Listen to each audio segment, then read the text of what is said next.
people on social media make themselves seem like they are better, though. Because something can happen, something so damn normal can happen to you. But just because It's Yanda Woods. it's Yanda Woods, it's like, yo, it's Yanda Woods. Hey, Yanda, you must never do that. They put themselves on a high horse just because, like, I'm sure, even for instance, like maybe, I don't know, going back to an ex, you know, people act like, ooh, Styla, well, that time they've been going back to Tepo 10,000 times. Amuchitela, amushile. And ana chelete Tepo wa teng. Go back. Ana koloi, ana selo. Like I told, in life, must keep quiet. Silence is golden. Wait, whatever.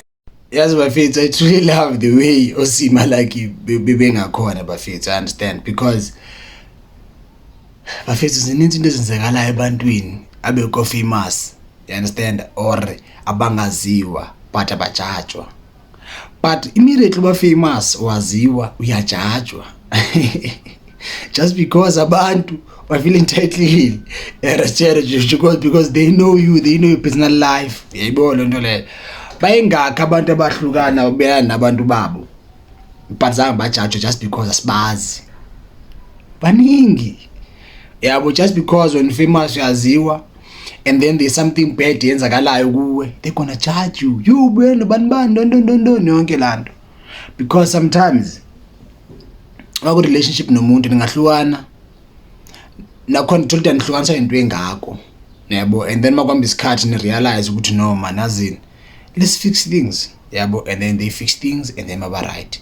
But sometimes uhlukana nomuntu and then zama ukulungisa izinto ezingalungi just because lento mina ihlukanisile izophinde yenzeke futhi, yabo. So yonke into kayi-2 guys. So i-social media inayo lonto leyo, yona ibona nje side eli-1 and then they judge according to that, you understand. That is why it's very important ukuthi my influencer, a celebrity, whoever who's famous, never listen to people. As long life yakho yazi, as long ama-decision akho wazi, stick to those things, you understand. And then wenza izinto ngendlela kumele wenze ngayo, because those followers, those fans, supporters are like your kids. You can't listen to your kids, you understand. You can't listen to your kids when it comes to your advice about your life. Yes, somehow melilalele, but kunezinye izinto amelanga uzimamele ku social or from your followers or from your supporters. Andithi wonke ama situation ungalalile, akhona ama situation kumele walalela abantu bakho, akhona ama situation amelanga ungalalela abantu bakho because bazokulahlekisa.